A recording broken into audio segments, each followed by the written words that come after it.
शाम के करीब 4 बज रहे थे। राधे श्याम जो था अपने खेत गया हुआ था। घर पे उसकी बहू अकेली थी और उसकी बहू अपने पति से बातचीत कर रही थी। जब राधे श्याम वापस आया तो उसने देखा कि उसकी बहू अपने पति से वीडियो कॉल बात कर रही है और उसके बदन पे एक भी कपड़े नहीं है। जब राधे श्याम ने इतना नजारा देखा तो उसके मन के अंदर हवस सवार हो गया और उसने काफी देर तक खड़े होकर अपनी बहू को वो देखता रहा। जब उसकी बहू की नजर उसके ससुर के ऊपर पड़ी तो उसे झट से अपने कपड़े पहनने शुरू किए और बोली कि ससुर जी आप यहाँ क्या कर रहे हैं। उसके बाद ससुर राधे श्याम ने ना कुछ देखा ना कुछ बोला और सीधे जाकर अपनी बहू को अपने बाहों में भर लिया और उससे प्यार वाली हरकत करने लगा।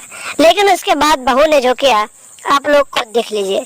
नमस्कार दोस्तों, अफेयर क्राइम न्यूज चैनल में आप सभी प्यारे दर्शकों का स्वागत है। दोस्तों, अफेयर क्राइम न्यूज चैनल को आप सभी लोग सब्सक्राइब कीजिए, वीडियो को लाइक कीजिए और वीडियो को ढेर सारा शेयर भी कीजिए। दोस्तों, चढ़ती जवानी और तड़पती हुई हवस की ये कहानी एक फिक्शनल स्टोरी है। फिक्शनल स्टोरी बनाने और सुनाने का मकसद आप लोग सावधान रहें, सतर्क रहें। राधे श्याम के बेटे की शादी जब हुई तो उसका बेटा करीब 2 महीने तक अपने घर रहा और इसके बाद अपनी पत्नी को छोड़कर पैसे कमाने के लिए परदेश चला गया। और जब राधे श्याम का बेटा परदेश गया तो उसकी नई नवेली पत्नी जो थी घर पे रहने लगी अपने ससुर के साथ। और जब बहू और ससुर घर पे रहते थे तो राधे श्याम अपने काम में बिजी रहता था और उसकी बहू घर पे रहती थी, खाना बनाती थी और पूरे दिन घर पे आराम करती थी, पति से बात करती थी। लेकिन राधे श्याम की पत्नी की मौत बेहद जवानी में हो गई थी तो राधे श्याम भी बेहद खूबसूरत था, जवान था, तो उसका भी मन अपनी बहू के ऊपर डोलता था। जब भी अपनी बहू को देखता था तो उसके अंदर हवस सवार हो जाता था। और एक दिन की बात है, राधे श्याम अपने खेत गया हुआ था।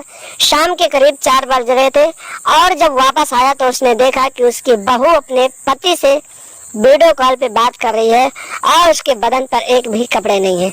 जब राधे श्याम ने इतना नजारा देखा तो उसके अंदर कुछ अलग से ख्याल आने लगे और कुछ देर तक देखता रहा।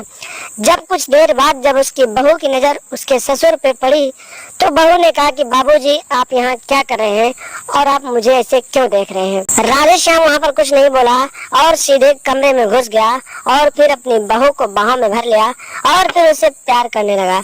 उसकी बहू इसका विरोध करती रही लेकिन काफी देर तक विरोध करने के बाद काफी दिन हो गए थे, उसका भी पति घर पे नहीं था तो बहू भी कहीं ना कहीं गर्म हो गई और फिर बहू ने देखते देखते नागिन की तरह ससुर से लिपट गई और दोनों एक दूसरे से नागिन की तरह लिपट कर प्यार करने लगे और अपनी हवस को अंजाम देने लगे। उसी दिन से ये दोनों एक दूसरे से प्यार करने लगे और ये बात की जानकारी किसी को नहीं हुई। तो दोस्तों, सावधान रहे, सतर्क रहे। इस तरह के हवस के पुजारी हर एक जगह पे हैं, उनको पहचाने और उनसे अपने परिवार को दूर रखें और उनसे कहीं ना कहीं सावधान रहे। तो दोस्तों, सावधान रहे, सतर्क रहे और चैनल पर नए हैं तो सब्सक्राइब कर लें और हमेशा देखते रहें अफेयर क्राइम न्यूज।